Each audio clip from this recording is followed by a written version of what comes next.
Olá para você, aqui é a Jaque. Esse é o canal de leitura diária da Bíblia. Todo dia nesse horário sempre vai ter uma palavra aqui para você, para te motivar, para te inspirar, para você ver que a palavra de Deus ela é vida. A gente sempre tem uma lição para aprender. Todo dia a gente está aqui para tirar nem que seja uma lição da leitura que a gente faz. Esse canal é um canal de leitura, então a dinâmica do vídeo normalmente é essa. Você vai acompanhar comigo uma leitura da Bíblia, se você tem interesse, e no final do vídeo eu vou fazer alguns comentários de algumas lições que eu tirei dali. Por que esse canal existe? Porque ele é muito importante para desmistificar, vamos dizer assim, aquela coisa de que a Bíblia é difícil, que a Bíblia é uma coisa chata, né, da gente ler, de conhecer, quando ela é mais simples do que o que a gente pensa. Então, Deus deixou esse livro para nós, a palavra dele para a gente, como manual de sobrevivência nesse mundo caótico. E esse canal existe para isso, para ser para você um caminho, um meio, onde você pode procurar respostas para a sua vida através da palavra de Deus.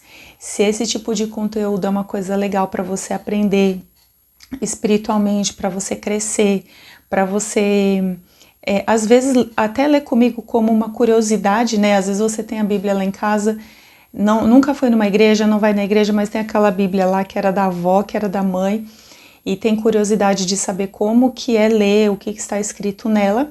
Esse canal é para você, ele foi pensado com muito carinho. E aí você pode então se inscrever nele, ativa aí as notificações para você não perder os avisos, porque aí todo dia o YouTube vai te avisar quando o vídeo chegar. Se você não quiser seguir a leitura, mas tem curiosidades de conhecer a palavra de Deus de outras formas, eu vou deixar aqui em cima uma playlist de uma leitura que a gente acabou de fazer do livro de Gênesis, e ali cada capítulo tem um tema, tem um assunto diferente, você pode procurar por assunto que mais te interessar e aprender ali naquele capítulo, naquela leitura, porque com certeza uma lição você vai tirar dali para sua vida. Antes da leitura de hoje, vamos falar com Deus. Pai, em nome de Jesus, fale conosco na tua palavra, tenha misericórdia de nós, perdoa os nossos pecados, as nossas falhas, e nos dê entendimento sobre a tua palavra, ó Deus. Nós precisamos dela, Senhor, para sobreviver. Nós precisamos dela para fazer tudo. Que a sua palavra nos transforme por inteiro, de dentro para fora. E que o Senhor nos dê sabedoria para entender aquilo que o Senhor quer nos ensinar hoje, nesse dia para nós, Pai. É o que eu te peço e te agradeço em nome de Jesus. Amém. Hoje nós vamos ler o livro de Mateus, capítulo 9. Estamos na leitura do livro de Mateus, o primeiro livro do Novo Testamento. Aqui Jesus já nasceu, Jesus está fazendo já uma obra. Nós lemos ontem a respeito de algumas curas, aliás, várias curas, né, que Jesus fez. E hoje nós vamos continuar a aprender, a ver o que a Bíblia diz aqui a respeito de mais curas, de mais obras que o Senhor veio fazer e o que a gente pode tirar e aplicar na vida da gente. Pega lá sua Bíblia rapidinho, abre lá em Mateus número 9 e leia comigo. Se você tiver celular, também serve. E está escrito assim: Jesus entrou no barco, foi para o outro lado do mar e chegou à sua cidade. E trouxeram-lhe um paralítico deitado em uma maca. Vendo a fé que possuíam, Jesus disse ao paralítico: Ânimo, filho, os teus pecados estão perdoados. Mas alguns escribas disseram consigo mesmos: Este homem está blasfemando. Todavia, conhecendo-lhes os pensamentos, Jesus disse: Por que pensais o mal no coração? O que é mais fácil dizer: Os teus pecados estão perdoados, ou levanta-te e anda? Mas para que saibais que o Filho do Homem tem autoridade na terra para perdoar pecados, disse então ao paralítico: Levanta-te, pega a tua maca e vai para casa. Ao ver isso, a multidão temeu e glorificou a Deus que concedera tal autoridade aos homens. Saindo dali, Jesus viu um homem chamado Mateus, que estava sentado na coletoria, e disse-lhe: Segue-me. E ele se levantou e o seguiu. Estando Jesus à mesa na casa de Mateus, chegaram muitos publicanos e pecadores e se sentaram à mesa juntamente com Jesus e seus discípulos.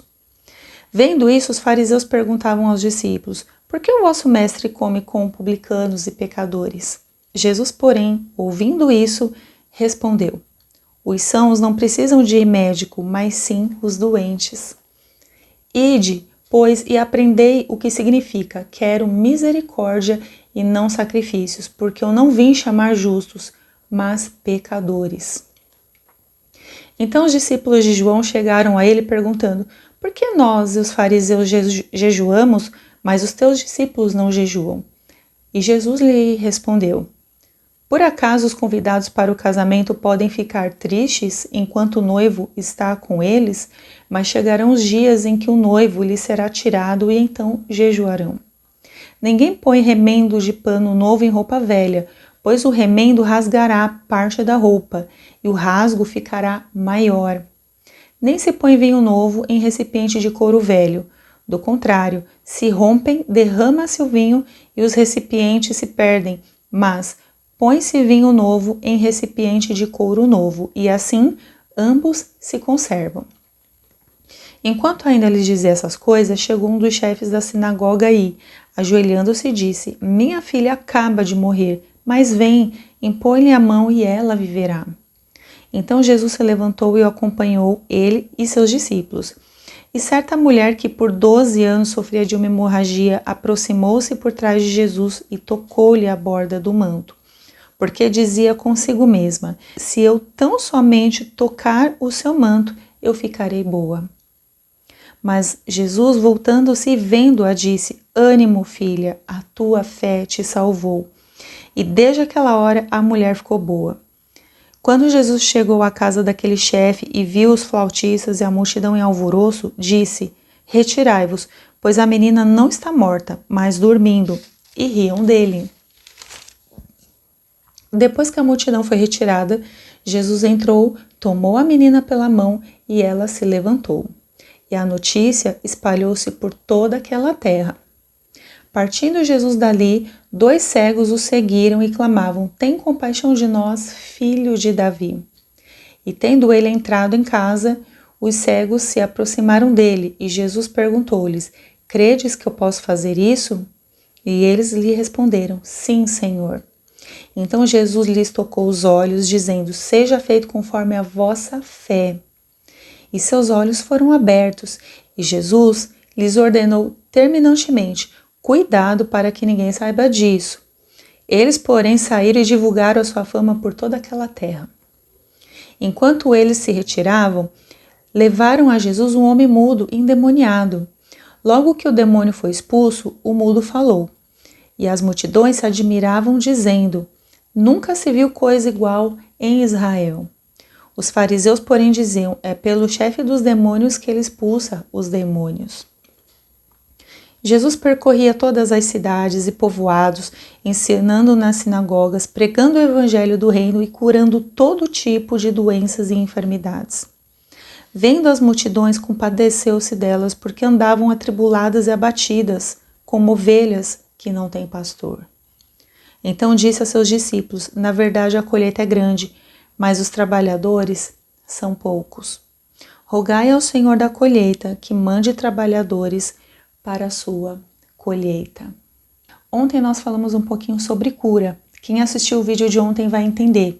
Nós falamos um pouco sobre a cura de um leproso, nós falamos sobre a cura do servo, do centurião, e nós falamos também sobre a cura da sogra de Pedro, né? A forma que Jesus fazia ali, o querer dele, o responder à fé daquelas pessoas, né, quando elas pediram cura por ele. Também falamos sobre a cura ali do endemoniado gadareno. E hoje também nós vamos falar um pouco sobre isso, mas eu também quero trazer aqui um outro tema dentro desse capítulo que me chama bastante atenção.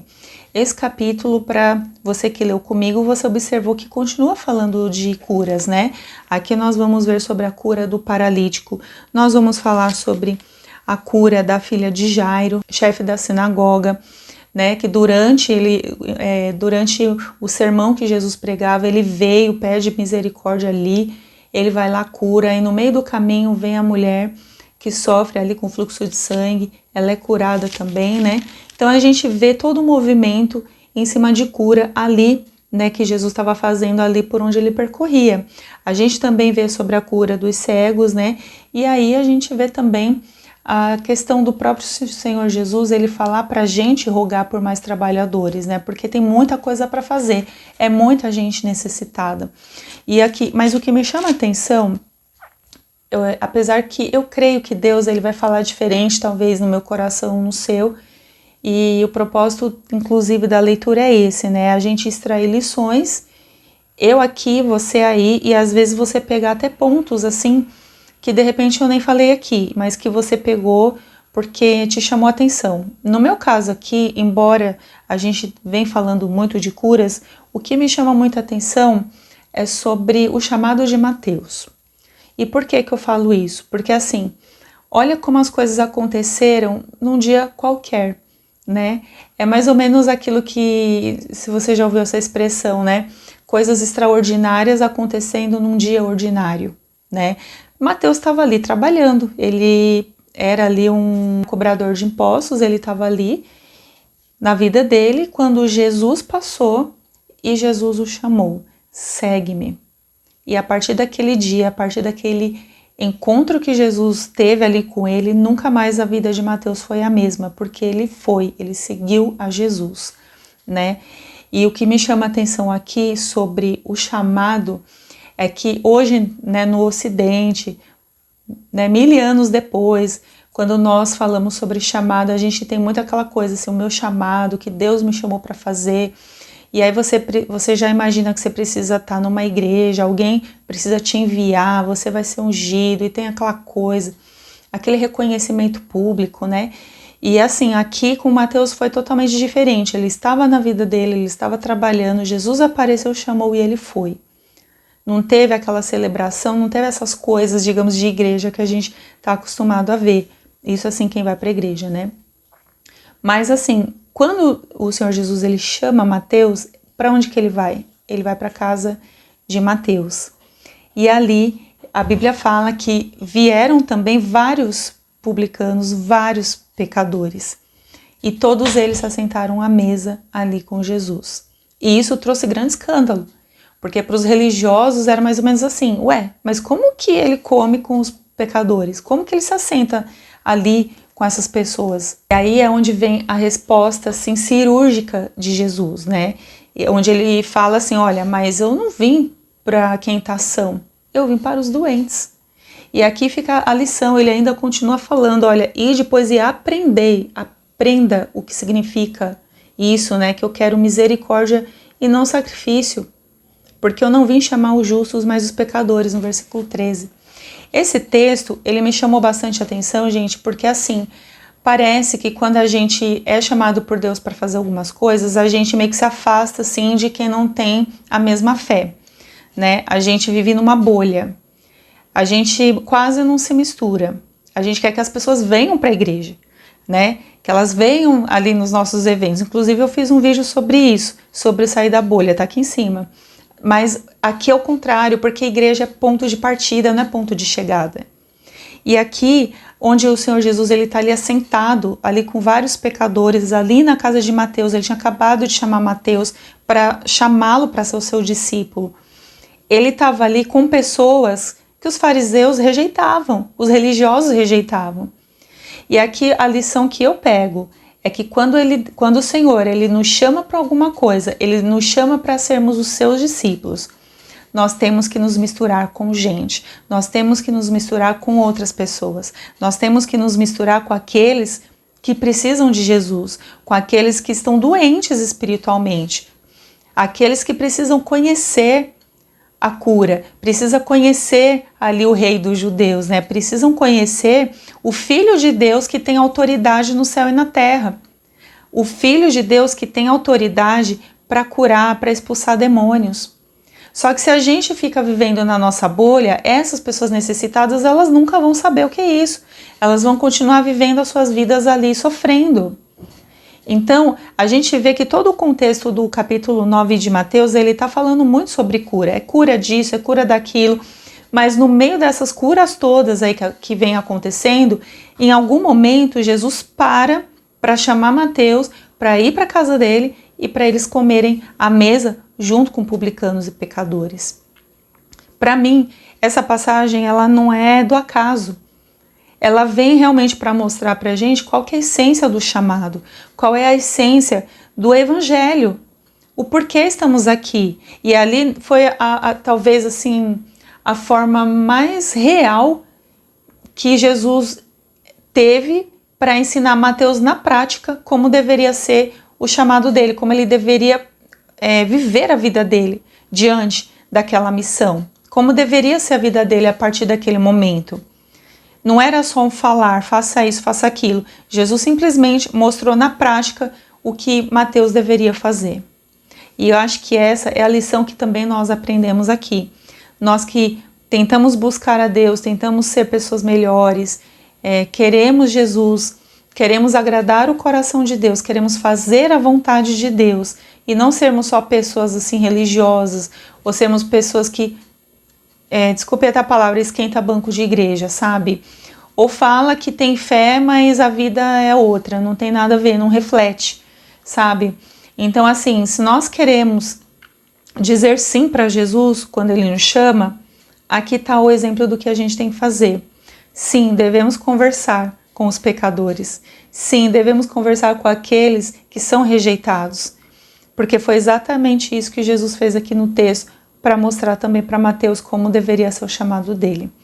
Eu não sei se isso fez sentido para você, se você pegou até um outro momento, um outro detalhe aqui do texto que te agregou, te abençoou. Escreve aqui nos comentários para eu ver, para eu também aprender com você, tá bom? Que Deus abençoe demais a sua vida e até amanhã no próximo vídeo. Não perca, amanhã tem mais um pouquinho sobre Mateus. Até amanhã. Tchau, tchau.